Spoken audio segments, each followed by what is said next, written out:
This episode of The Candid Frame is brought to you by the Charcoal Book Club. Their carefully curated selections reflects the best in contemporary photography, and all for a reasonable price. And they are delivered directly to your doorstep each month.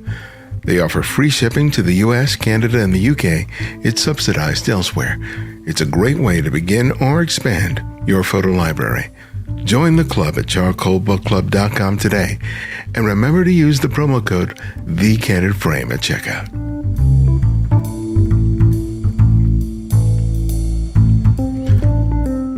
My life revolves around my to-do list. I'm one of those people who, if I don't write it down, it doesn't happen, which sometimes makes for an impossibly long list. Nevertheless, I still find myself lured by distractions, which eat up the minutes and hours of my days, making the likelihood that I have enough time to finish everything very unlikely. YouTube has been a big time suck for me, but I've slowly weaned myself off of spending too much time watching endless 15-minute videos, one after the other. There are a few photography channels I make an exception for, including the channels of Sean Tucker, Matt Day, and Nick Carver. They each share about their photographic process, but they also discuss how photography shapes their lives.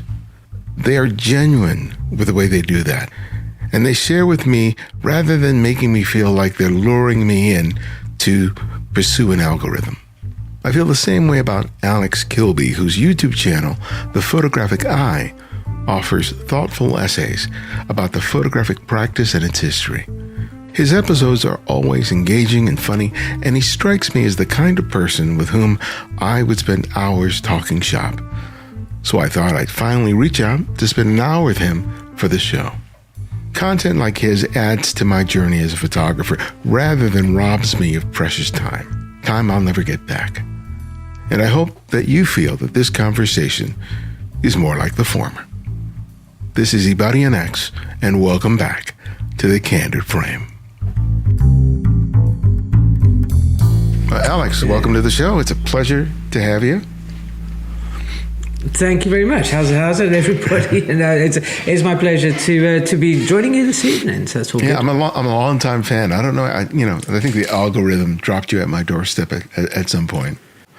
And I've just really have enjoyed the content that you've produced. I mean, this, as you well know, there's no shortage of, YouTube videos on photography. But I've always been interested in a more interesting discussion that goes beyond a review of the latest equipment. Well, thank you. Yeah, well, I'm glad the algorithm brought you along. Often it feels like we are at the mercy of some faceless sort of thing, which makes it a bit fraught with sort of peril. But there's a lot of people sort of come across and who seem to have enjoyed the content, which is very heartwarming for myself. And you mentioned there's a lot of people who do gear reviews and stuff like that, and it was a kind of a niche that I thought, do you know what, I want to make videos that I would want to watch. Yeah. I think at the time I was aware of Ted Forbes. I'd seen him a couple of years ago. I think back when he was still doing like the very early days of his work. And I went, he's cool. He's talking about like famous photographers, what have you. And at the time, I think that was pretty much it. Yeah. I'm sure there were maybe a couple of other people, but he was the big standout. And then, COVID came along. I was forced out of my studio. I was working as a family photographer at the time. I've been doing that for 10 years. So I was a bit kind of meh about it. And COVID seemed like a good moment to go, do you know what? I've had this idea for a while to actually talk about photography, of things that I enjoy about photography. And it was a happy coincidence. I say, that I was given some time to actually, force my hand, as it were. So yeah. Oh, good. I'm glad that you took that time to create something that you've been happy with. Yeah, it's interesting. I think about my relationship to photography a lot. Not just, finding the time to making photographs and improving my skills, but trying to understand what I can do with it and what I can say with it. And And I think that it's sort of an ongoing dialogue that I think every photographer has to have if they're doing this for any sort of period of time, because at some point you get adept at being able to make a competent photograph consistently. And then the struggle becomes, okay, now I have this knowledge, now I have this equipment, what the hell am I going to do with it? And that's not a dialogue that most people have. And you bring a lot of that to the table. Well, thank you. But yeah, and you're quite right. A lot of people don't. Because of, I think, the nature of where I was working. I was working in family photography, and a lot of people who run studios, they've come from an IT background or something like that. So it's kind of second career sort of things. And it struck me that there was a lot of people who beyond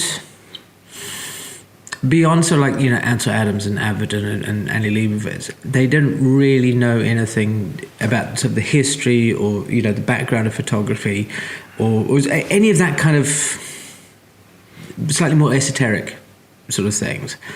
And so that was kind of my focus at the beginning. It's like I was fortunate to have a tertiary background in photography. I went to art school and I studied it for 3 years. And I've then also been fortunate enough to be around knowledgeable people. So I've kind of sort of sucked up all their knowledge as well. And I thought, I'm going to share this. I'm going to bring it out there.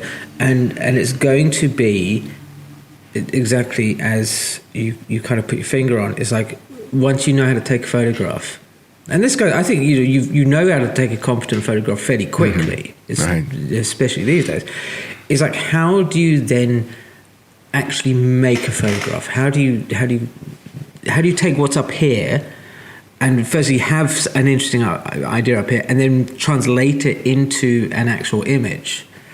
And so that was kind of, it was a hard sell for a while, because it was like, well, I just kind of do it without thinking about it. And I think a lot of people, who got to a certain level, it just kind of happens. But as I've been talking to people, as I've sort of gone through, I've been the channel's been running for 3 years now. And I talk with people in person and online and in emails, and it seems that all that they needed was just a little bit of a guidance. Have you considered this? Here's an idea. Have you thought about something in this sort of way? Not about a critique of a photograph and say you should have done it this way or that way, but more about, like, why do we photograph? How do we take what is in like a technical manual and create something that is kind of us, that we have this part inside of us. So hopefully some of my ramblings online are things that occasionally drift off, but it seems that at the core of all this, people are at least being encouraged to either look deeper into the history of photography or think a little bit more about why they're taking a photograph. Yeah. And that seems to have made a huge difference. No, and I think that's really helpful to bring into the conversation amidst all the noise that's out there, because I think a lot of photographers don't know what they need to hear. And so they'll tap into the endless noise that's out there on podcasts and on YouTube and wherever else they're sort of gathering the information. And they're hungry for something, but they really can't point to what it is. And so I think that's the key thing. It's like they know that they want something, but they don't know how to put a label on it. That was amazing. I think about when I got started with the YouTube channel. I knew I wanted to do an effect or something in the editing suite, but I don't know the name for it. And I think that's the big problem that we have as photographers, is that unlike, say, art in general, especially painting, that great artists seem to exist in the public consciousness. Like if you say Rembrandt or something, most people will have at least heard of him. Whereas in the photography world, so many people just kind of fly under the radar. Even for photographers. So it's kind of like, okay, well, we need to sort of have a look at these guys. And when you talk and look at these guys' photography, hopefully in that conversation, the person who's watching will go, that's what I needed. That's the connection now has been made. Or they kind of go, do you know what? Okay, I'm seeing somebody who's struggled with something else that I have, and I now feel better about that because I know that it's not just me. Oh yeah. That there's somebody else there. I think that's probably a big thing. Is I just want to give people confidence to go out there, and just enjoy photography, and not worry too much about what other people think. Yeah, because it's amazing how with a wrong mindset, you can lose the joy, which was what brought you to picking up a camera in the first place. You get so bogged down with insecurity and feeling like you don't have enough knowledge, experience, equipment, that you can feel it's justified for all the time and effort you're putting into something. And when you get caught up on that hamster wheel, it becomes a miserable experience. And it's like, it's not supposed to be like that. You're doing this voluntarily. No, most of us are not getting paid to earn our living from this thing. Yeah, so, I've made no bones about it on my channel that in my own photography, I lost my way, like pretty full on. I've been working in the studio for 10 years, my own studio, doing family photographs, and it wasn't what I wanted to do. It's not what when I was younger, I wanted to be a music photographer and all that kind of stuff, and that just never really transpired that way. So I'd been there for 10 years. I was feeling very deflated about the kind of photography that I was taking. It felt that I couldn't really do the sort of images that I wanted to, and it was only like once I managed to step back from all of that, get off that hamster wheel, and really revisit my own personal photography, actually through the channel. Because as I was creating videos talking about photography, I was revisiting my own ideas about photography, my own images, and I was starting to get a little bit more revitalized about it. And I never really actually even considered that it would help other people rediscover their passion for photography. That was completely not something I ever set out to do. I wasn't going to be like, I said I'm going to be like a cheerleader for photographers.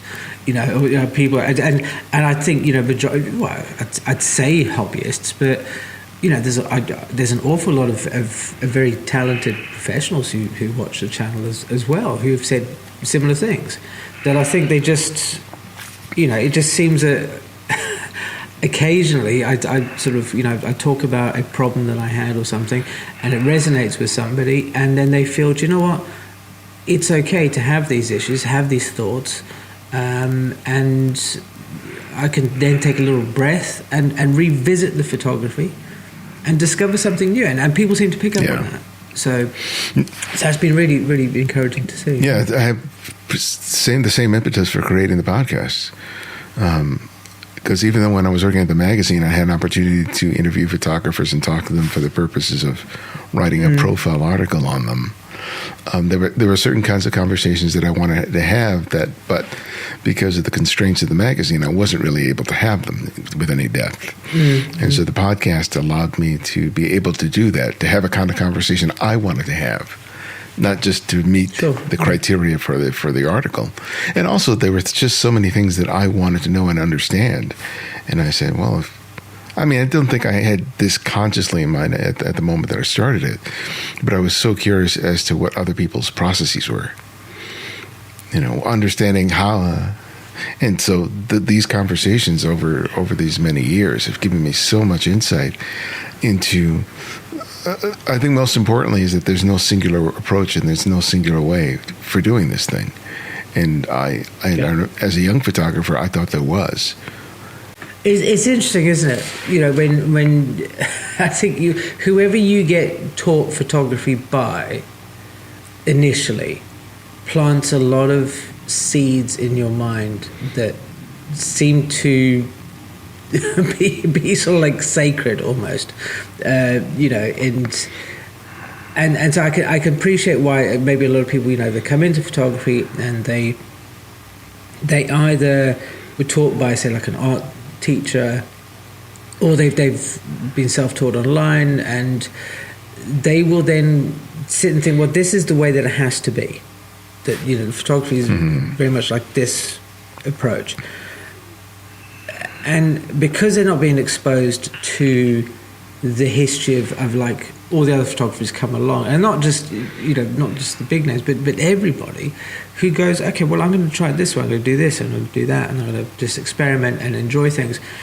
And also realizing that, photographers, if you look at the history of photography, they spoke with each other, they exchanged letters, they hung out, and they did all these other things. And these days, it seems to have been like a different vibe entirely. That there are communities, like there's the photography subreddit, and then Umpty Tumpty other subreddits, and various other communities. But it's all about, what do you think of my picture? What lens should I buy? I'm thinking about going to full frame or something like that. And never really talking about photography. I'd say photography with a capital P. So if I look at, say, Irvin Penn, or if I look at Walker Evans, or if I look at Steichen, or any of those sort of guys, or the collection, the Meyerowitz and the Shaws and stuff, they were all like hanging out with each other, talking, getting ideas, getting inspiration from one another, and seeing different avenues. And that's, I think, that's where there's a couple of channels that are starting to, I think, foster that sort of environment that is saying, look, there are some things, there's some rules, and this is how you kind of take a photograph. But beyond that, talking with people, finding people who actually kind of know what they're doing in photography is a huge way. I mean, you talk to people who are knowledgeable, and then they mention somebody, and you then go and look at them, and it's like this whole, a rabbit hole that it's just, and it's so difficult to find, and yet it's not, so long as you have somebody just to open the door for you. With the internet, it seems like the haystack has just gotten bigger. Right?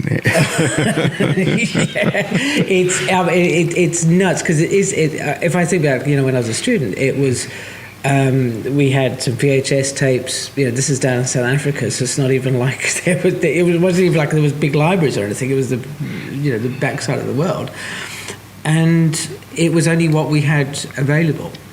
So consequently, my knowledge then was somewhat limited.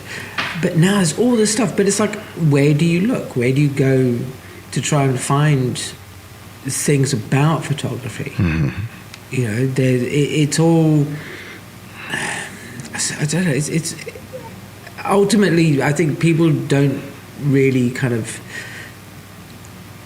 put any effort into collecting these things, because financially it's not really viable.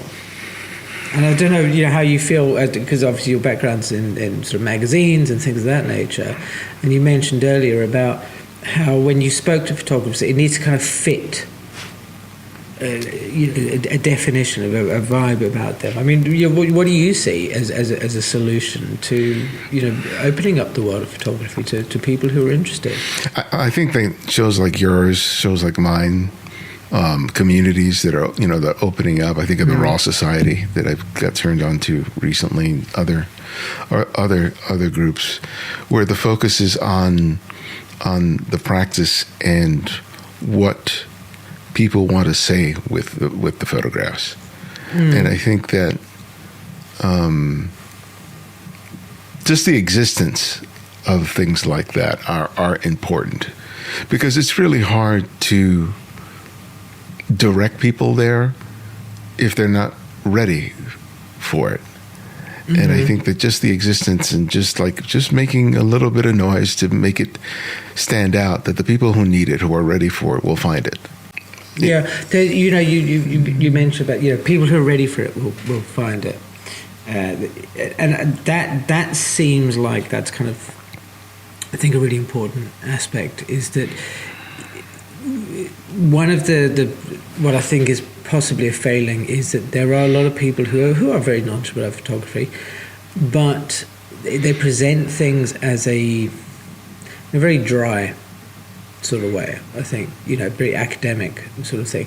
So when people have been looking, when they want to find accessible stuff, I'm talking now kind of like the general viewing public, for example, that they come across this and they go, but it feels really dense, and it feels like this is more academic. You know, like I had somebody the other day comment on one of my videos saying that he couldn't watch my channel because it felt that I was completely unprepared and that I would have run-on sentences and that I was kind of like searching for names. And he said, so your lecture isn't very well structured. And I was like, well, dude, this is not a lecture. You know, this is me sitting on a couch just talking about something about photography that I'm interested in as an idea, as a concept. It's not designed to teach anybody anything. I a long time ago decided that I'm not a teacher specifically. Like I'm not here to teach you how to take photographs like me. Right? That's not what I'm doing. I'm not saying like, you know, watch me take pictures in the studio and I tried it. It was really difficult to talk to the camera and something. That's not the purpose of my channel. But the purpose of my channel is to go, do you know what? Okay, like here's a Dan Winters book, or here's so-and-so, what have you. And I had a thought about this. I quite like, do you know what? I think like Dan Winters, for example, he's like a kind of a bit of a modern day Irving Penn. And I say this because he seems to do a whole broad spectrum of photography, much like Penn. You know, and then so you kind of go, well, you know, if you're not familiar with Penn, well, look at this. And maybe, you know, from doing that, you get an idea about your own photography and find people who might just kind of go, do you know, this is now the right time for that person to kind of, you know, find some inspiration. Yeah, because different people need different approaches. And very much. You know, and the same thing sort of extends to photography. I've talked to technical stuff, but I don't like doing it. I can do it, but I don't necessarily like doing it. I much rather just, you know, my attitude is like, you know enough, right? You know enough. Yeah. So let's just jump the next step. And then, because the idea is like, you'll know what you'll need to learn by what you're attempting to do. Because otherwise it's sort of an arbitrary lesson in how to do something, but no context. That it's interesting that, you know, you're saying like, you know what, sorry, I totally forgot what you said, you know, like you know what you need to do when you do it. And I was thinking the other day, or I read something, I totally forget what the guy said, but it was something about style informs technique, something to that degree. So I was talking about like learning techniques. Okay, that, you know, people go, oh, you've got all these techniques, and I think in photography, there's this idea that you go and learn something, and then apply that to an image. Right. So if you look at the way kind of photography education is structured, it's like go for a workshop to learn how to do a thing and X, Y, and Z things, right? Whereas the guy was saying, you know, if you have an idea in your head, you need to then go and learn how to, you know, learn what you need to get that idea out. And not waste time on learning things that might not be relevant to you. I think that was, you know, because and I read that and I was like, dude, where were you? Where were you like 30 years ago? You know, because it's one thing. You know, I think, you know, people get like really head up about, you know, composition and white balance and color rendition and color accuracy, and it's like, okay, I could give like the tiniest poop about color accuracy because it's not relevant for me. You know, I do, like even with the studio stuff, I don't need scientifically accurate color because I'm not, you know, if you do stuff at the museum, and if you're reproducing artwork, okay, then it needs to be color accurate. Right. Okay, but I don't. So I don't. So I've never put any of that stuff in my head, and that I thought was, you know, that was such a great thing that was almost like a throwaway line in a book. and that I thought, I want to share this with people so quickly, because it's great when you come across these things and actually go to the world, say, look, here's a thing, here's an idea, here's something that somebody said and made me think of in a certain way. And if it motivates you to pick up a camera and go out there and take some photographs, or at least kind of really get enthusiastic about taking some pictures again, then that's awesome. Yeah. Then that's kind of, it's a job done, which is, I think in these days of technical stuff, probably good, because it reminds people they don't need to worry too much about. Because for 8 years I wrote about every possible aspect of photography. Wrote way too many articles on tripods. I don't know why, but it just ended up being so. But nevertheless, it's like I knew I had to understand all the techniques, all the approaches, all the technologies. And this morning I got up early because there's a Black History parade that happens, and it begins just down the street from where I am. So I went out there with 2 cameras, and all I really needed to focus on was ISO, aperture, shutter speed, and my focus point. That was it. All the knowledge that I had accumulated up to that point, didn't really matter. And the only thing I needed to consider is just like, okay, what's my shutter speed? What do I want my depth of field to be like? And how do I want to compose it? Do I want the subject in the center? Do I want it off center? Do I want to use a shallow depth of field? Do I need to make a deep depth of field? And, those are basically things that I learned, 40 years ago. And that's all I was really focused on now. But in the interim between those times, I've learned a wealth of stuff. But I only have to tap into that when I'm in a situation where I need more than just aperture, shutter speed, ISO, focus. Yeah, I think, and I think this is kind of where you have an issue with,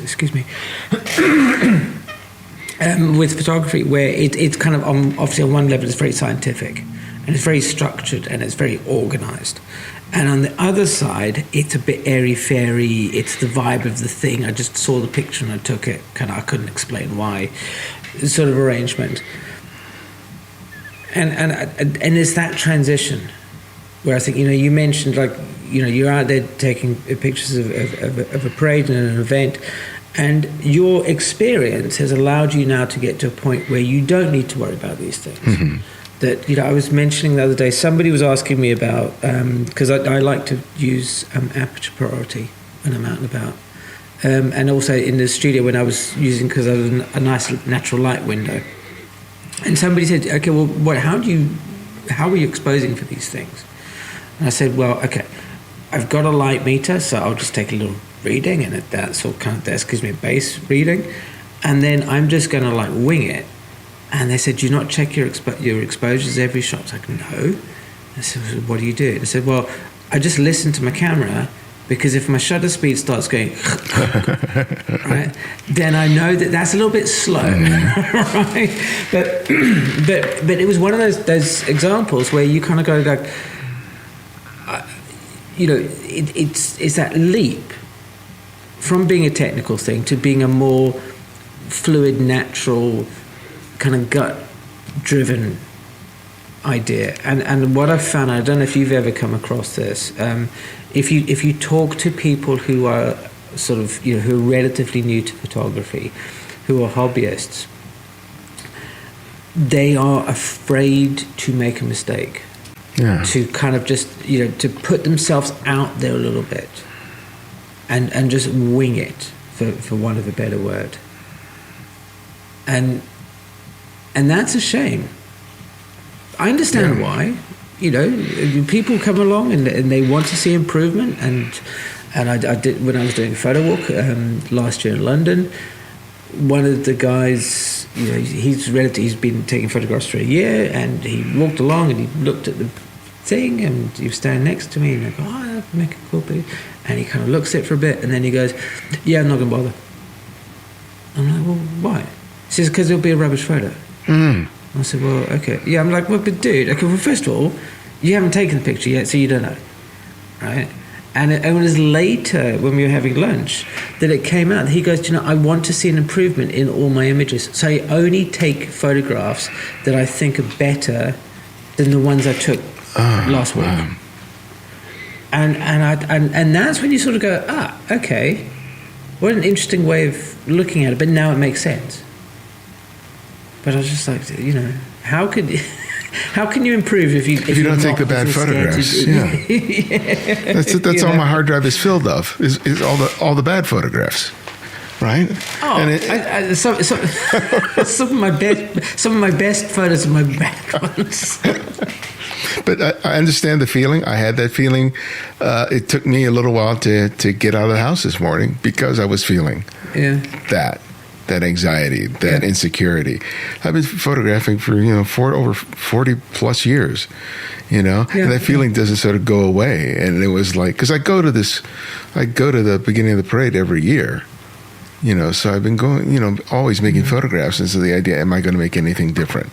Am I just going to go there to repeat myself? And I'm like going on this thing, and I finally get out the door and go out there and I start making the photographs. And I just downloaded them before I talked to you. I haven't really looked through them, but I enjoyed my time that I was out there, and I may not have made, one of the best pictures I've ever made, but the fact that I was out there working, trying, making mistakes. It was all fine. I think it's such an overlooked aspect of photography. People often, because when I say an accusation, a comment that gets leveled at my channel on a reasonably regular basis is that you only talk about old photographers. People from the past. You never talk about the new crop. Who are the rising stars and stuff. And it's like, well, firstly, I don't really know. So I could go and do some exploration and stuff.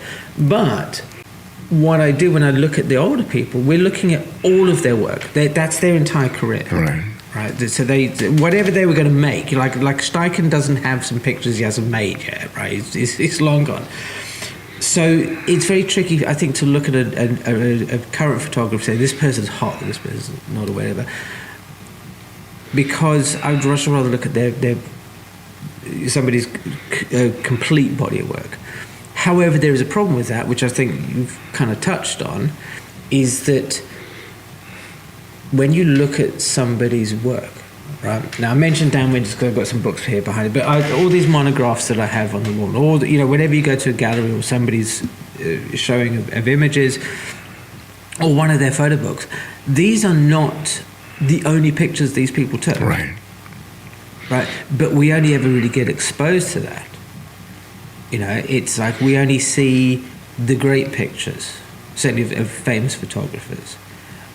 We only see the people, or the images of the photographers who've decided to put those images on Instagram, right? We're not seeing all of their images. That's why I think a book like Magnum Contact Sheets and books of that nature that show you, like, the whole roll, show that process the photographer's going through. That they don't just kind of wander along. Elliot Erbert, for example. The picture of the lady's feet with the tiny little teacup poodle or whatever. When you look at that contact sheet, he sees the lady and she's got the dog up here. Then the dog comes over here and it goes down. So he's working through all these images. He doesn't just go along and go, look, there's a dog on the floor. How that's amazing. Takes a picture and then moves on. The same as Dorothy Lang with Migrant Mother. But in the modern world, everybody thinks that these famous photographers, Dorothy Lang just turns up at a migrant workers' camp, snip, there's the pictures, iconic, and back in a car and off. And just. So it's a reminder also to ourselves, I think, that, yes, you have to just get out there and you can have an off day. Doesn't mean that you're not, good at photography, whatever that means. Just means you had an off day. Yeah, and I often refer to Robert Frank's The Americans. I don't know how many images are actually in that book, but I know he took tens of thousands of images during that excursion with his family, around the country. And people have to think about the fact you're only seeing a finite number of images, right? And that becomes representative of that photographer's work.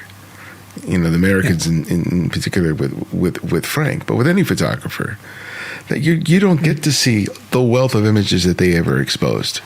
So you have no sort of context in terms of what their growth, what their arcs, what their, all the things that you see of yourself, right? You see all the bad photographs, right? Oh, yeah. That if you had a chance to see all the images that Dan Winters or Robert Frank or Dorothea Lange ever made, you would see the same thing that you're seeing in your own work.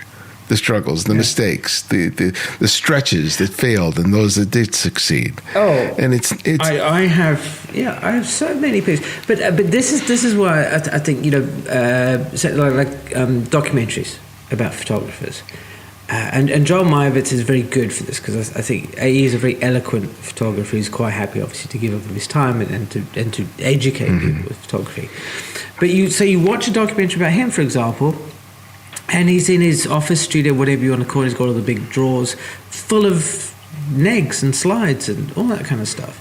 And it's like, these guys, they went and they, roll of 36, get it developed, and they bring it back and they sleeve it, and it's there. And now they keep it. They don't just sit there and go, yeah, that one's rubbish, and throwing them away. And I think if more people would actually had the opportunity to watch documentaries like this, then at least they would see people at work. I think that's kind of the main thing. It's like when you see photographers not out there in the street taking the pictures or whatever, but when they're in their environment, when they are just sitting talking about photography, and you see, I'm trying to think. Alex Soth has that room that he does all his YouTube channel. It's like just wall to wall books. Yeah. But you see it in lots of other people's backgrounds. They're in an environment where they're surrounded by photographs, images, all sorts of things. Not just their stuff, everybody's stuff. And that's something I really want to encourage for people, is to find photography that interests them and explore more of that. Find out about the person. If you find somebody on Instagram or another place who's like a more modern photographer, ask them. Say, look, who influenced you? Who could you recommend? There's a lot of very eloquent photographers around, but they're busy taking photographs. They're not like me to just sit in my office just talking about taking pictures. I don't spend a lot of money on myself, and my wardrobe attests to that. I would look worse for wear if it weren't for my wife, who has bought me most of the things that hang in my closet. When it comes to something that's just for me, I spend a lot of money on photo books and fountain pens. Each brings me a lot of joy whenever I pick one up from my collection and use it, especially with books. With a book, I can pick up a title I purchased while I was in college and experience it as if it were for the first time. There's pleasure, inspiration, and awe in those books, so I believe it should be a part of any serious photographer's life. That's why I'm a big proponent of membership in the Charcoal Book Club. You receive a quality monograph each month, carefully curated by its founder, Jesse Lenz, a recent guest of the show. These books reflect his belief that photographs are meant to be showcased in beautifully edited, designed, and crafted books. Each should be a unique experience, and from my estimation, they are. If you haven't already, go to the charcoalbookclub.com website and see what they've offered in the past and what could arrive on your doorstep soon. If you don't like that month's release, you can choose an alternative book of equal value in their catalog. They offer free shipping to the US, Canada, and the UK, but it's subsidized elsewhere. Visit charcoalbookclub.com, sign up today, and use the promo code TheCandidFrame at checkout to enjoy 10% off your first membership payment. Also, we can always do with your financial support. This show has been a labor of love since 2006, but your contributions have helped pay the bills to keep it around. There's a lot of free content out there, but if you believe this show gives you something unique and special and helps you in your own creative journey, become a Patreon supporter today. You can contribute $5, $10, $20 more a month by visiting patreon.com/The Candid Frame. Again, it's patreon.com/The Candid Frame. And now, if you only want to make a one-time donation, you can do that by going to buymeacoffee.com/The Candid Frame.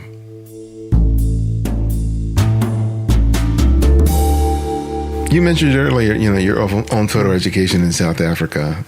And, you didn't have as ready access to, resources and books and monographs as you do now. Tell me about your journey in terms of finding the very things that we're talking about.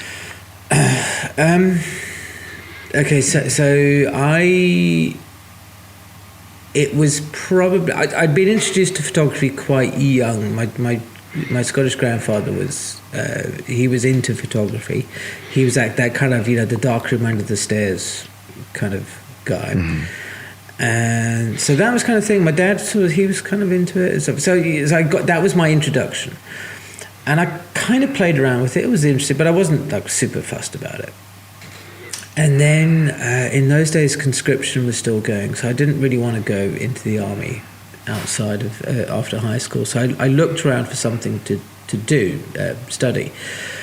And my marks were so appalling at school that photography was like the only... It was like, they were like, we'll just take anybody, we don't care. So that was kind of, that's how I ended up actually going to study photography. And so I knew for about a year before, I got accepted, I think, about a year before I was due to start. And I would read magazines like Practical Photographer and, this sort of thing. Right. And so that was my beginning of sort of photographic education. It's all very just, it's the middle of the road kind of stuff. Look, here's a picture of a pretty flower, and so-and-so went off to go and take a picture of a standing stone, and then it's a reader's critique kind of stuff, and then the guy will go, well, I've looked at your slide underneath the loop, and I can see you've got a focus problem because it's not quite sharp. And so that was sort of the level of discourse. Then go to photo school. We had a lecture, a module that was called visual communication, and that included things like sort of visual language, sort of composition, framing, that sort of thing. So that's where I got introduced to people like Cecil Beaton, and that was the image. There's a photograph of some Chinese policemen with a big circle sort of thing in there in a doorway, and so that was kind of that. And then we did like the history of photography, so stuff like the Farm Security Administration. And that was the first group of people who was like, oh, okay, so it's Walker Evans, Dorothy Lang, Roy Stryker, all that lot. That was kind of like, oh, okay, this is completely different to anything I've seen before, because that sort of especially Walker Evans's photography. That's not what you normally see in a magazine. No. This was now a bit more kind of like, oh, what's this? So that was very interesting, and there were some books in the photo school's library about that. Then Group Ep.623 was in there. I know that. So obviously Ansel Adams and et al. And so that was kind of like that was the educational part of things. But in the colour lab, there was a small waiting room where you'd go and feed the prints into the little machine, and you go and sit and look at books. And they had the Time Life series of books. There was like a series of books. It's like a stack of like 17 books, something like silver. Oh yeah, I remember those. Yeah. And so I'd read those. I loved to read. I used to, when I got off the bus coming home from school, I used to wait at the local library for my mum to come and pick me up. And so I'd always been a voracious reader. So this was great. So I'm now at photo school where I can actually ask people about things. But there's all these books lying around that were, showing me stuff that we weren't necessarily being taught. So that was kind of my introduction. But again, it was of a time, and it was of a style. And so that was it was great, but it was confined. It was very difficult to go beyond those roads because there weren't rabbit holes to go down. Not like we have now, right? So that was for a long time. That was kind of as far as my wider photography education went. And it went in a kind of hiatus for a bit until I moved back to the UK in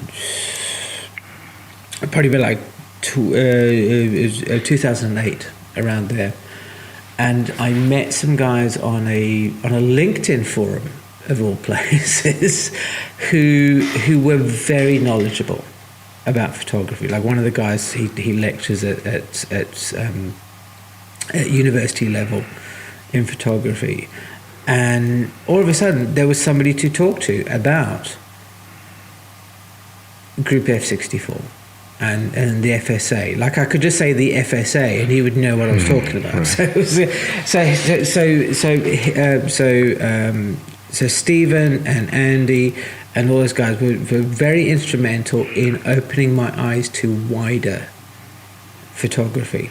And this was also around about the same time the internet, I think, was having a proper explosion of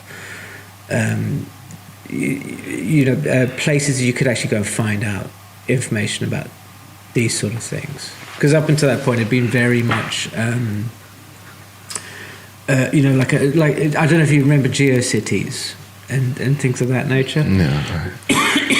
So GeoCities was like a kind of a prototype social media place where you could just go make your own websites online. And so you might get somebody, if somebody happened to have an interest in a photographer and they happen to have a scanner, they happen to have the time and the knowledge to make a website, then you might get lucky. But beyond that, it was always so around about 2008, all the museums and places like that were starting to put stuff online, and it became a lot easier to find. So at the time, Stephen, he opened a huge amount of doors for me, and I was just happy to walk through them. And the same thing has happened with the channel now. As much as I share photographers, as much as I kind of go, this is stuff that I love. Yeah. There are people going, have you heard about this person? Oh, do you know, they mentioned something else, and I go and look at them, and I'm just like, wow, this is really good. Or I find somebody else when I'm researching a video. It's a fascinating landscape. But I just wish it wasn't so. Hidden away. I know I keep coming back to this idea about it being hidden away. Yeah. But it's like it does feel like there are so many people out there who have a burning interest in these things, but for whatever reason, photography just never gets a platform like the other arts do. That just makes it a bit more broadly accessible. Yeah, well, that's always been part of the history. I mean, people just think, oh, you just press a button. How hard can it be? How hard can that be? That people take a look at somebody's work. I mean, I was watching something about, I think it was both Eggleston and Shore, one of the two, and about their first big exhibitions, I think at MoMA. And people were looking at that and going, how ugly it is. Anybody could make those photographs. And that was part of the criticism. It was just like all someone had to do was just press a button. So it feels like to a large extent, and I'm speaking kind of broadly, is that people think that it's not deserving of a deeper dialogue because it's not that difficult. They don't see it as very difficult to be able to create a good photograph.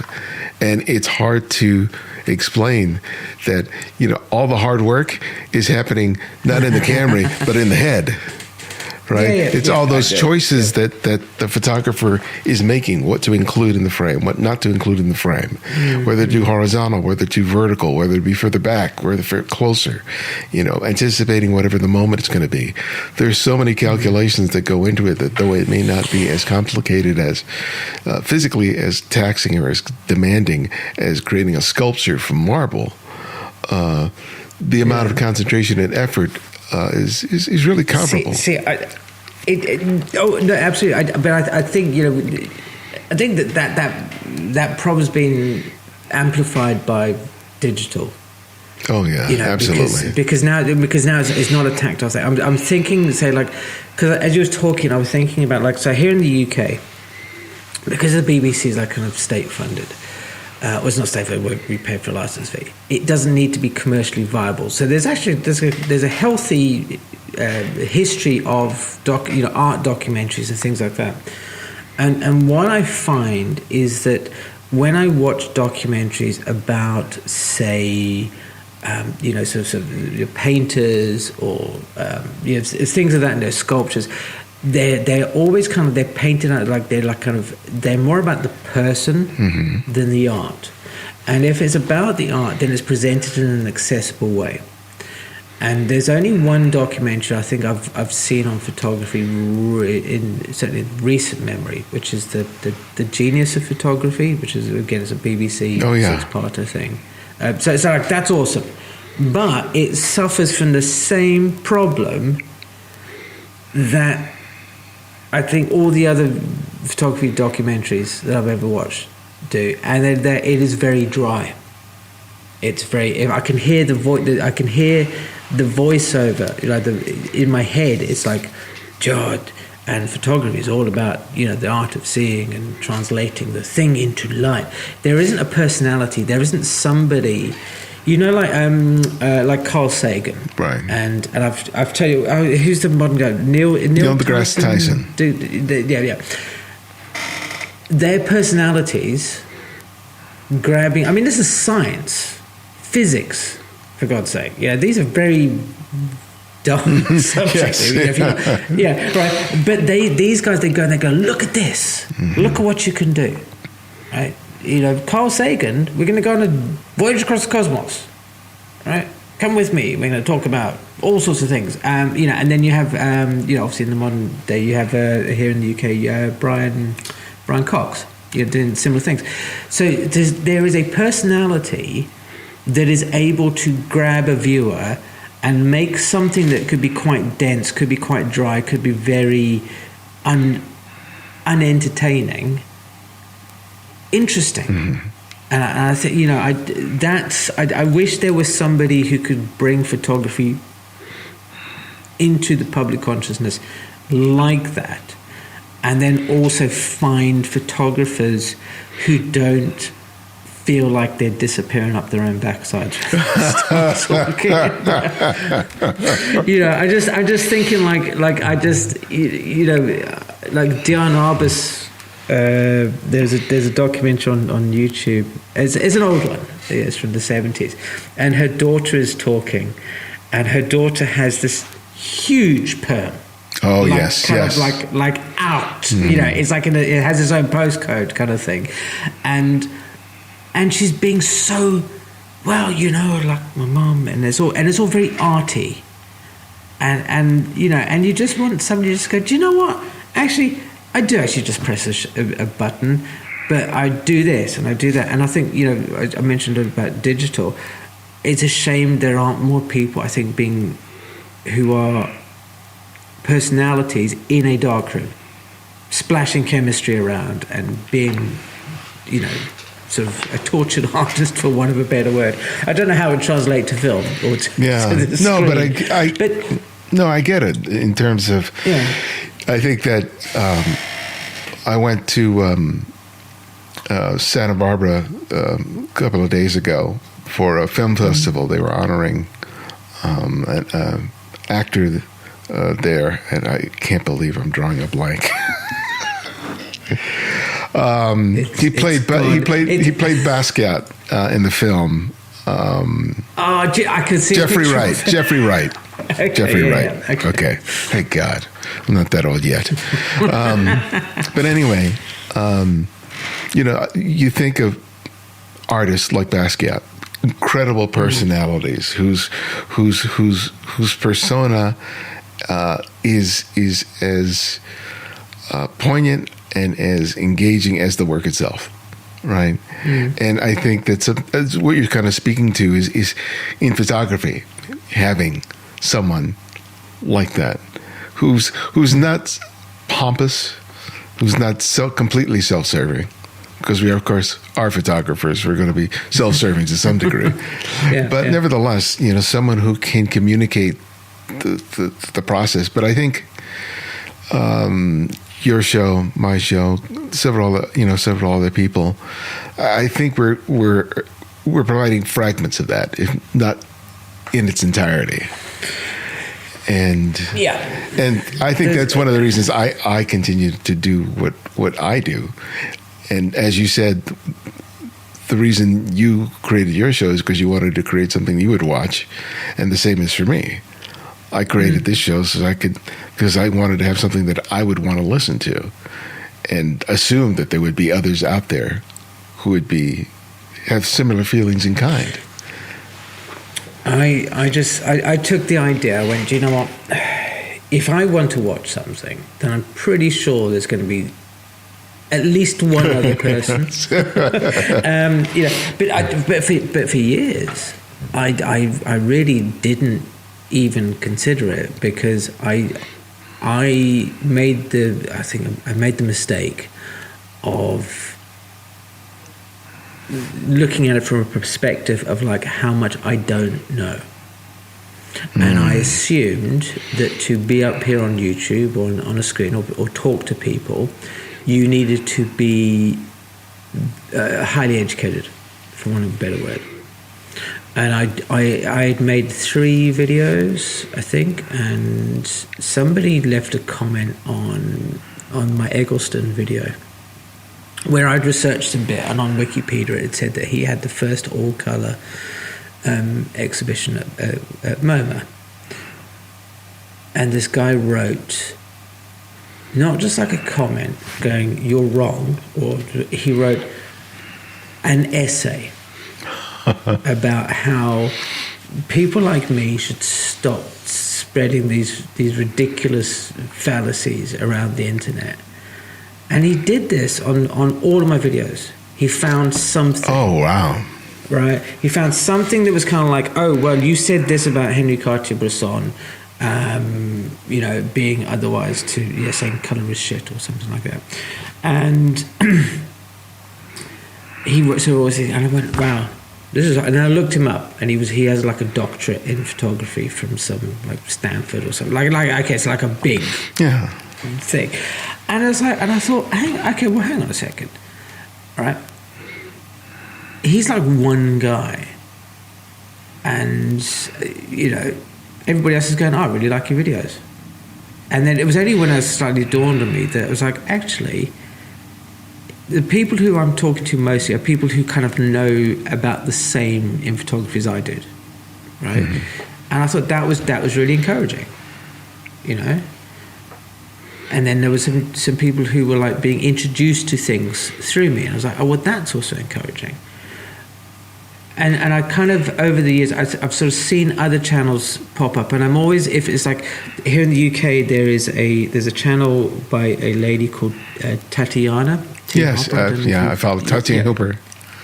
Yeah, so she, when I got started, I looked at Ted Forbes and what he was doing. I know that he'd kind of at the time sort of morphed into gear reviews and stuff like that. And I found Tatiana, and at the time she had 10,000 subscribers. I had 0.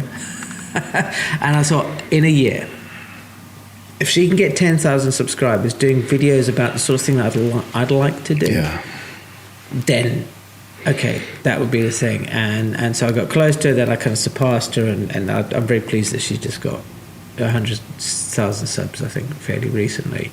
And she's kind of stayed true to what she was doing. I think she does more sort of biographies about photographers, which is something I was doing, But then I kind of went, do you know what? Actually, I feel more comfortable talking about my own ideas in photography, about my own particular journey, and about what I've kind of come across, and sharing, I think, the enthusiasm. I think people often talk about that with the channel. Sharing my enthusiasm for photography as a whole with other people. As opposed to doing a documentary that sort of goes into like Robert Frank or somebody like that, which Tatiana's a lot better at doing than I. Yeah, she's wonderful. And those kind of things.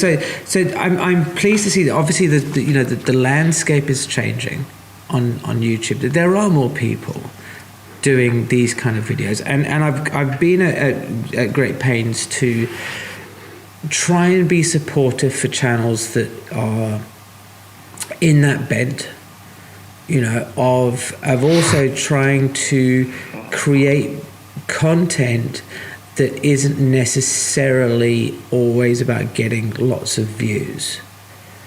I think that's an important aspect that I try and sort of think about. Obviously, I would like to get more views all the time. We obviously more eyes or earballs or eyes and ears on our work, then it's better. However, if I can sit there and go, I'm going to talk about a very arbitrary subject and fill a channel with it that encourages somebody else to also do that, then I would see that as a big win. Yeah. I mean, this whole process is very analogous to photography, right? It's finding what you sort of are meant to do, and feeling like this is the right fit for me. And I'm going to pursue it, even though it's not going to provide me as large an audience as doing what other people are doing, that is leading to them to have a bigger audience of their podcast, their YouTube channel, their photography. And if the pursuit becomes having the bigger audience and whatever success that people attribute to that, then you stop doing the thing that you're kind of initially sort of driven to do. You'll end up changing in order to pursue the sort of arbitrary thing that you've attributed to being reflective of success, of achievement. And you can lose sight of the very thing that made you get started in doing it. I mean, you talked about your early photography experience, and I know for me that when I was doing work that I felt like I was supposed to be doing in order to be able to justify to do this as a living, that my heart was not in it. And it was I might as well have been pulling out my own teeth. Do you know? Isn't it funny? You mentioned earlier in the conversation about things coming along when people are receptive to them, and for a long time I didn't show my work on the channel at all. I was like, this channel's not about me. I'm not going to show any of my photography. Mostly because I was very nervous about what people would sort of think about it. But then I did, and I feel a lot more comfortable showing it now. And I was showing some work the other day, and I was talking about stuff, and I made some sort of comment about how I like doing portrait photography, but it's not really my thing anymore, and I'm now more like an urban architecture kind of photographer. Like, that's what I want to do. And this guy makes this comment, and he goes, you talk about your portrait photography about as almost like it's a burden. And he said, you need to kind of understand that that's where your gift is. It may not be what you want it to be, but you have a talent in your portrait photography. Mm-hmm. And he goes, I feel you would be a lot happier if you focused on that. If you went back, because he's looking at the personal work that I've done, like studio stuff, which is very different. And he said, the way you talk about it, the way that the images that you see, I see in you something there's a spark in there, And that's what I think you are supposed to be. You're supposed to be a portrait photographer. And, tying that in with the YouTube thing is, I thought I wanted to do biographies of photographers, but I don't feel comfortable doing it. Right? It doesn't feel right. As soon as I started talking about photography and just giving my opinions and sharing my journey, I felt a lot more comfortable. And I really hope, you bring your own perspective to photography. And I think ultimately that's what we need. We need everybody's different perspectives, because mine is just mine. It might not be the same as yours. It might not be the same as the person next door.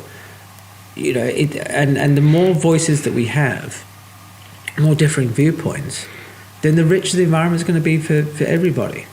So, hopefully it's going to grow and change a bit like that. Did that comment help you to gain a perspective on why you weren't seeing what he was seeing in your work, in terms of how you were observing the results or experiencing your own process? It was a bit of a wake-up call. I certainly dwelt on that comment for some time. I think it's a long-seeded issue that I have. So I went to photo school. I didn't really have any plans to be a photographer, and I was extremely shy, and I still am to an extent, despite the fact that I make a living talking to strangers. I didn't want to be a portrait photographer. It was not on the table. It was nothing I wanted to do. Anytime we had had an assignment that involved people, certainly first year, I really struggled. I was extremely nervous about it, and if I look at my early work in that regard, it's very, we talked earlier about making mistakes and stuff. It's very, like I'm just like, you could see I'm like a deer in the headlights from taking the pictures, sort of thing. And it was only in like kind of third year that we had to write a dissertation, and I don't know why, but I was like, I can't write a dissertation on landscape photography, because nowadays I would go, okay, well, there's new topographics and there's Michael Candid, there's a whole bunch of stuff, but I'm in those days I was not aware of any of that stuff. Again, this kind of very, the focus of the photo school was heavily onto photojournalism and commercial photography, so landscape was a bit. So I went, okay, well, I can't do a dissertation on landscape, so I can't do a specialist landscape portfolio, which is what I needed. So I did portraiture, because I went, I can write about Richard Avedon and stuff of that nature. So I never considered myself to be a portrait photographer, and it wasn't something I was like, I just want to do this. And so I've always kind of thought, well, it was almost like it was like a second choice kind of thing. And I've never had anybody, certainly like a stranger, sit there and go, do you know what, you really need to like kind of shut up, because you keep putting your portrait photography down, but it's actually pretty good.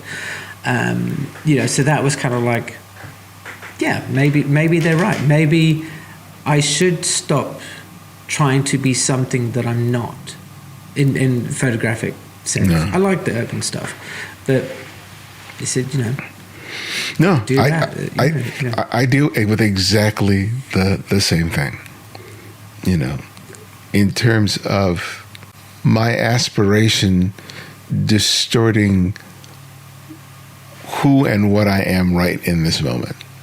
That I'm so focused on what I'm aspiring to that I lose sight of what I'm producing right now. And it hampers my ability to be both objective and kind to myself when it comes to my work.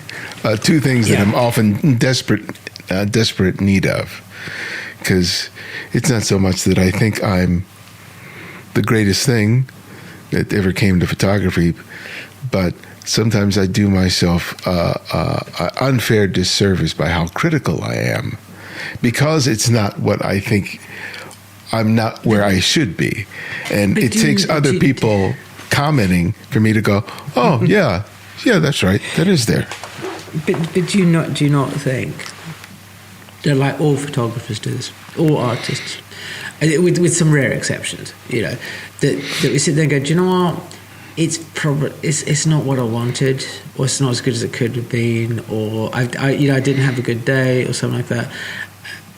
Because I certainly have moments like this, and if I voice that kind of idea, if I go, I really don't know what's going on, to friends of mine, they will sit there and go, do you know, suck it, man.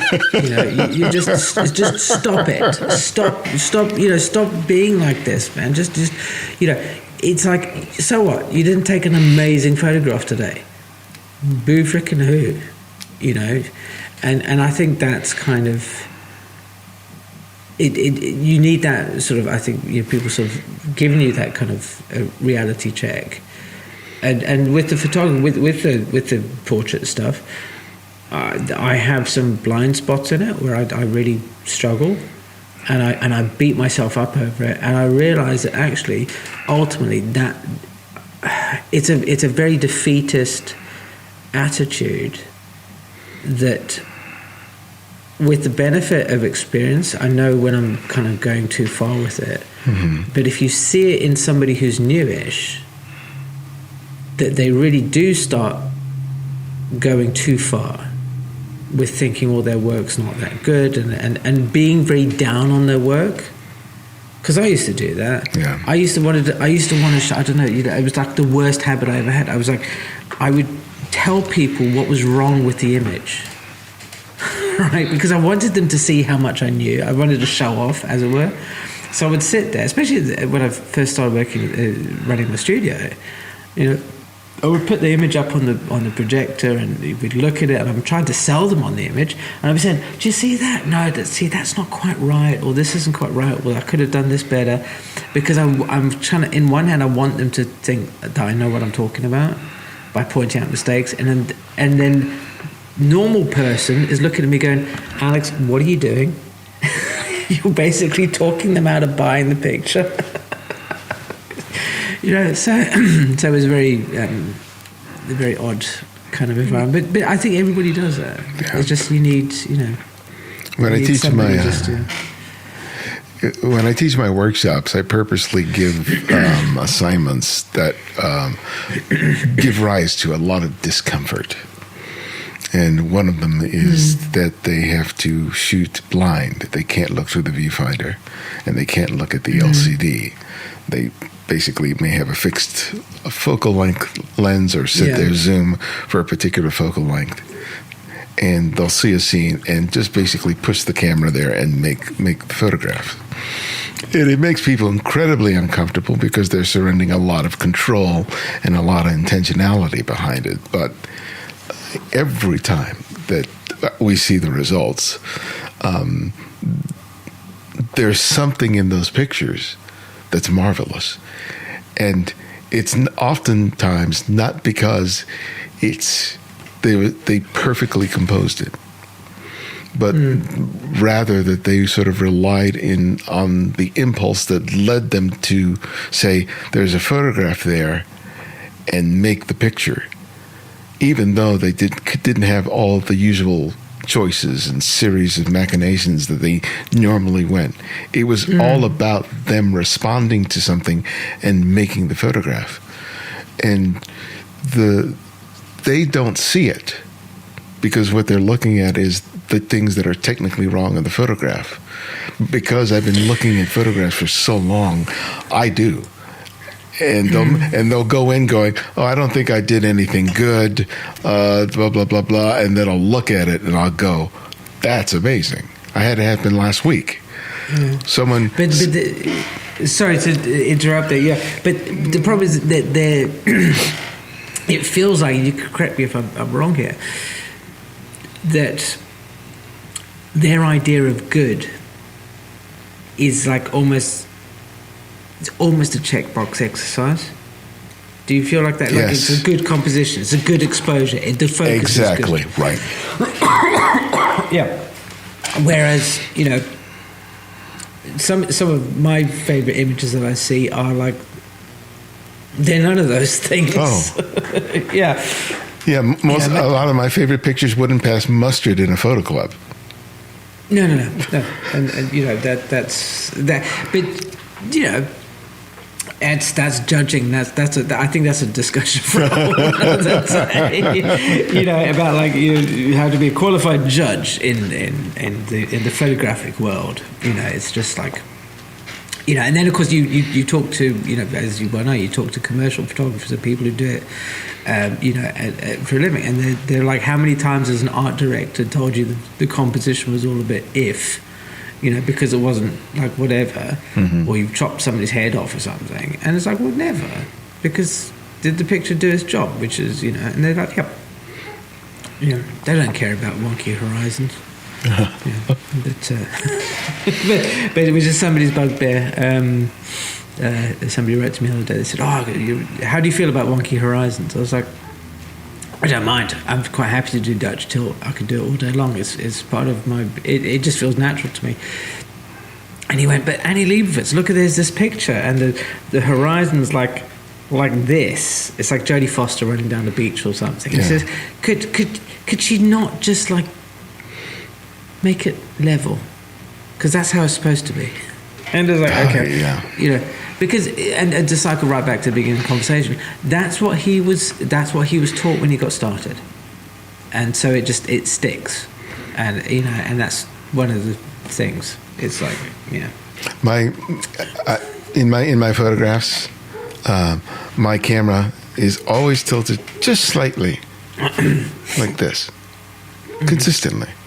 Drove me crazy, and it was like because I would see the level, the little green level thing in my viewfinder indicating and I would press the button, and I just realized it's probably that when I just press the button, the camera goes down just a little bit. It could do, or you've got one leg that's longer than the other, and instead of being frustrated, I was just like, well, that's just what my pictures look like.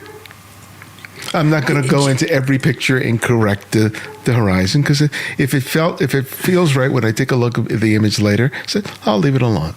And if someone says your horizon line is not straight, I was like, thank you for pointing it out. Do you know it wasn't until so I shoot a lot of Dutch tilt stuff, and I'd never even thought it was an issue. It never crossed my mind until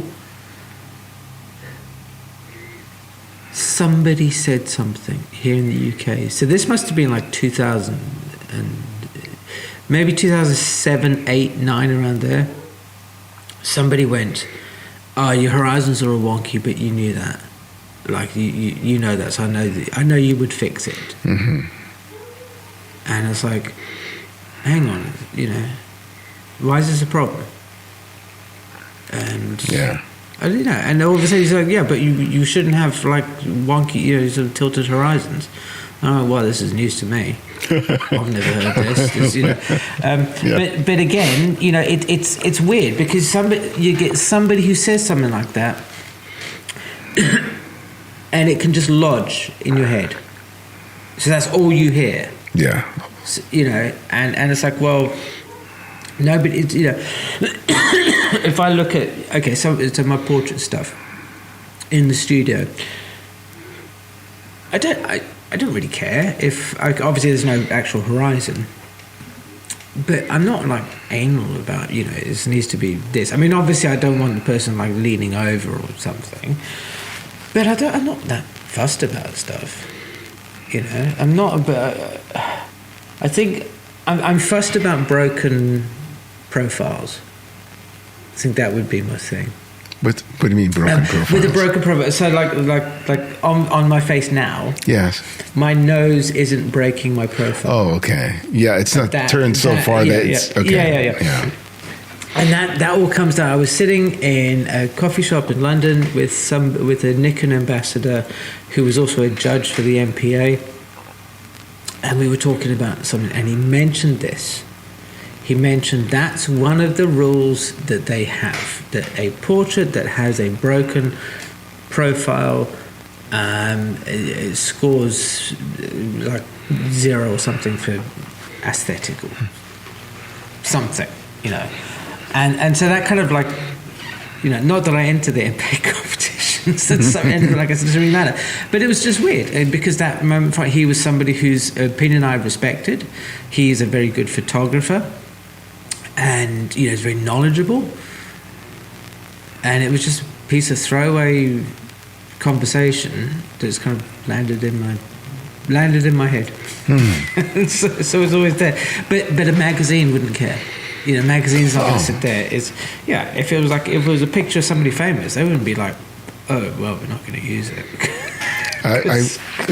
When people were all, you know, digital photography, talking about noise and images and how terrible it is, and I'm professionalist, have a bunch of noise. I go, pick up an issue of Sports Illustrated, and you'll see those images are awash in noise, because those guys were shooting at really high ISOs in order to be able to shoot at the very high shutter speeds in stadiums and fields where it wasn't lit with the photographer in mind. So when you see those images, it's awash in noise, especially because they're aggressively cropped. Yeah. And every time I looked at that magazine, I would see all this noise on there, but for the purposes of the magazine, it didn't matter. It was the moment that was of importance. Yeah. I mean, obviously, and also, you know, there was no other option. So it's kind of like, well, this is absolutely. This is what we've got. You know, it's like it's not going to get any better. I do feel, and I appreciate that there's an argument about like noise versus grain, and that they're not the same thing. But I love grainy images. You know, as a student, I was never that like I did a lot of black and white stuff. The color stuff I'm never really that fussed about, but I did a lot of black and white stuff, and I love Anton Corbijn, right? I think he's like one of my favorite photographers, and I knew that he had grainy, you know, punchy black and white stuff, really high contrast, and he was out in SA photographing Depeche Mode. And some guys from photo school bumped into him, and he said, "I'll come back to the hotel." So they had like a chat, and they asked him about the film stock, you know, about what kind of film he used, and he said, I forget the actual film stock. He said because when he moved to London, he was quite poor, so he could only afford to buy film stock that could shoot in all environments. So like, you know, nightclubs and all that sort of place and out during the day. So he had to buy fast stock as opposed to, you know, some nice 100 stuff and, you know. So he just bought one, and hence that's why it sort of gets a bit grainy and all that kind of thing, because that's what he had. So I kind of went, okay, I'm going to start photographing on T-Max 3200. And you know, I wasn't like one of these kids who's going like, oh, do you know, I want like, you know, Agfa Ep.623, something like that. You know, so all these very slow, fine grain films. I was all like, just give me grain, right? So you go to the focus finder under the enlarger, and the grain used to be like these little things, and then TMX was like a rock that came from space, you know. Just like there's like 2 bits of grain, and you're like, wait, okay, so you know, and I love that, absolutely love it, and you know, people would then, especially like also now, if I'm doing a workshop or talking to people, they say like, oh, I'm worried about going above. I will limit myself to 800 ISO because beyond that the noise gets whatever. And it's like, dude, first of all, you've got like a modern camera, it can go a lot higher, right? Like before you even remotely worrying about stuff. And then you got, if you really like fussy about it, you can got some processors that will take the noise out, or you could just go with it. You know, you could just, some of my favorite wedding photography is been photographed at like, oh my god, like a 60th of a second, like 1.4 at kind of 12,800 ISO, kind of stuff. You know, when you get to it, it was like a venue where they've lit like an old library in a stately home, and the only lighting in there are centerpiece candles, and you're just like, I've now got a photograph in the dark.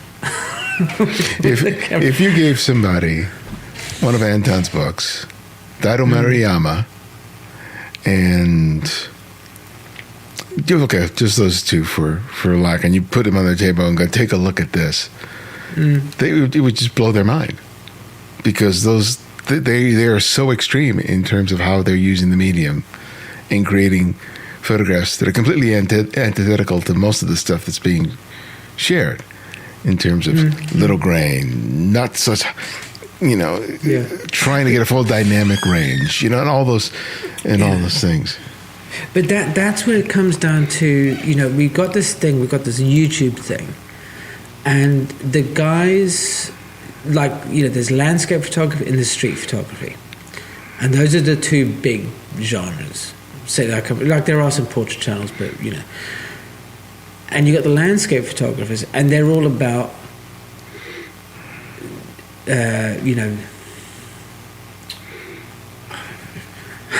I'm also drawing back. They're all about like correctness, like image quality kind of stuff, and a similar thing with the street photography. You've got street photographers, and they all do a similar thing. They all approach street photography in a similar sort of way.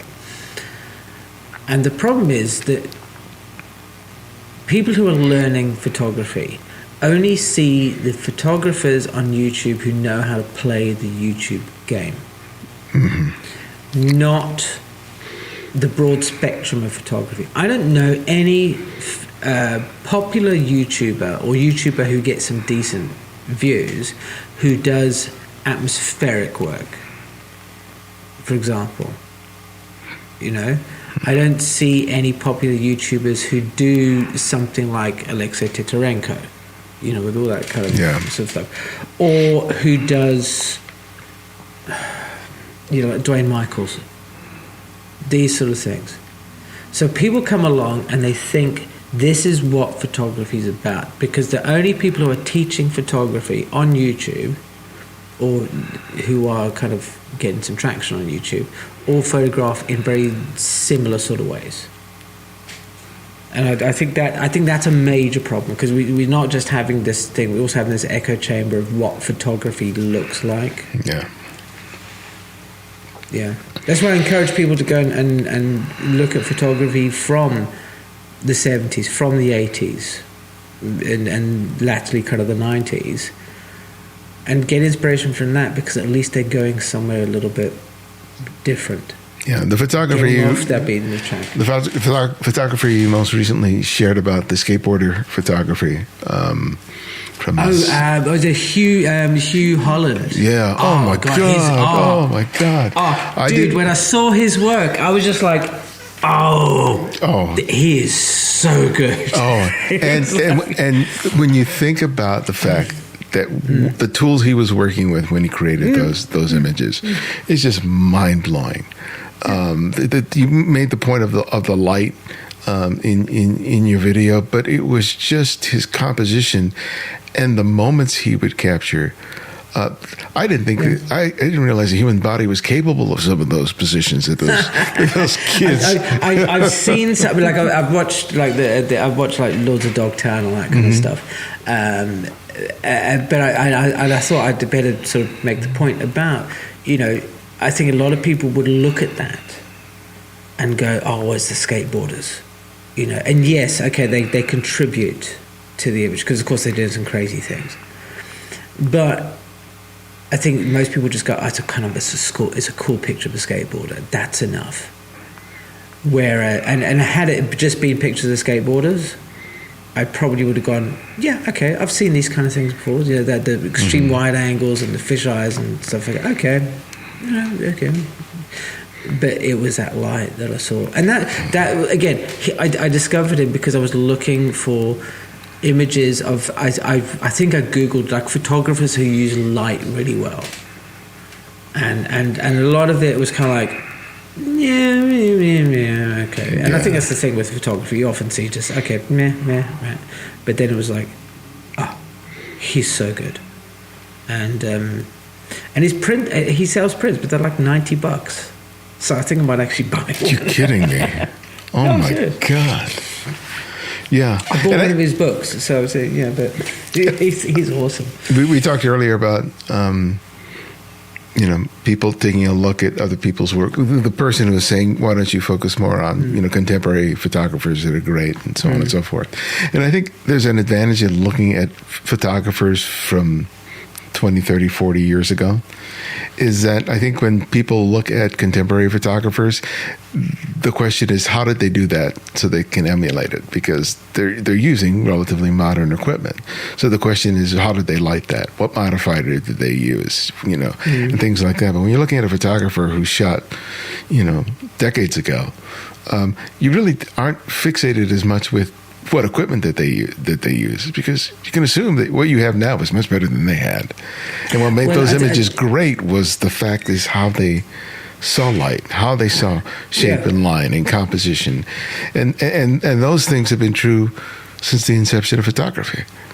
Very much so. I think if you, I made the point. I was talking in a video the other day about just this thing, is that if you look at, say, photography throughout history, let's say pre-digital, for one of a fairly easy description.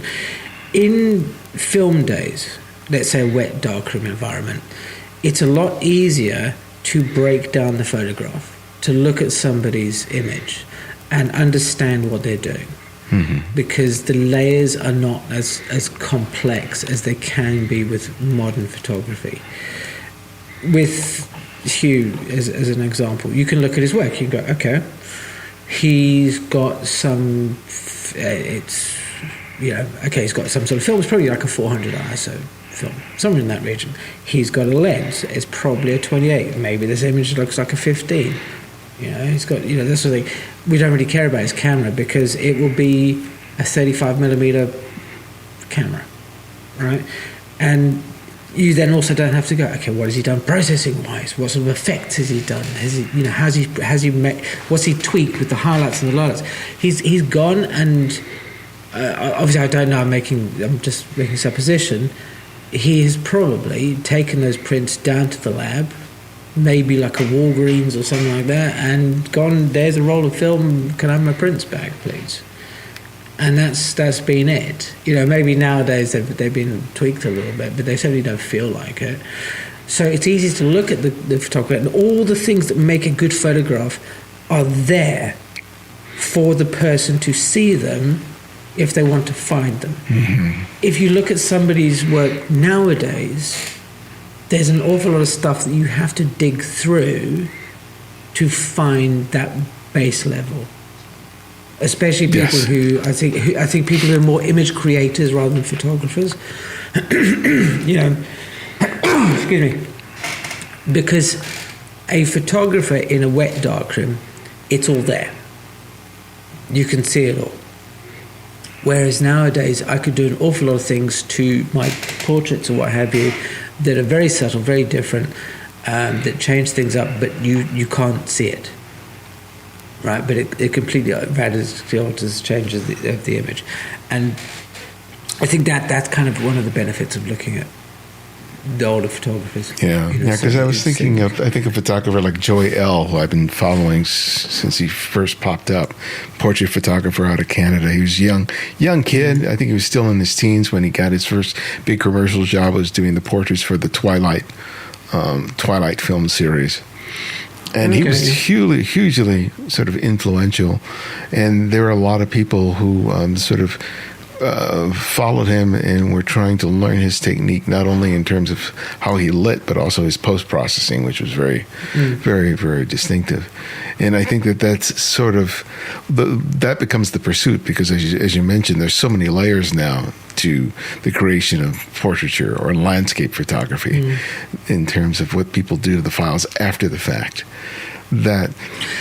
Especially in landscape photography, it becomes weighted to what happens after the image is captured, with the assumption that that really is at the heart of what makes the image really good. But, as is always said, you can't put lipstick on a pig. You can you can do a bunch of amazing post-processing to something, and it still is as bad a photograph as it was as the moment that you made it. Still, yeah, that is absolutely. I think that you said that, and that was something that again, talking about old advice. Way back in photo school days, you can make a crappy print from a good negative, but you can't make a good print from a crap negative. Yeah, and that's kind of stood me in good stead all the way through. It's got me in trouble sometimes because I focus more. I try to focus more about getting everything right rather than just being in the moment. But hey ho, that's what it is. Well, my last question that I ask each guest is I ask them to recommend one photographer for our listeners to discover and explore, and it can be anyone. Someone you've long admired or someone you've recently discovered. So who would that one photographer be and why? Normally it would have been Anton Corbijn. I'd be like, okay, check out his work. Dutch photography, music, also director and many things. However, I would say, I've been thinking about this Hugh Holland, so Hugh and then Holland. The escape photographer. It's a great example. His work. You've heard us wax lyrical already about his images. Yeah. It's a great example of being able to have an eye for light, using equipment that is absolutely within the realm of everybody's ability these days. Whether you've got a camera, phone, or anything like that, you can take those photographs. And you look at it and you go, it's an environment that most people wouldn't give a second glance to. Their schools, their old empty swimming pools, their run-down bits of concrete and stuff like that, and he makes them look absolutely gorgeous, and they're a perfect setting for presenting the images of that time. Yeah. And I think yes, check out that guy's work. I think he's absolutely amazing. Well, thank you for introducing me to him and for making time for me today. I really appreciate it. Oh, it's my pleasure. Thank you ever so much for having me on, and thanks everybody for listening along as well to us.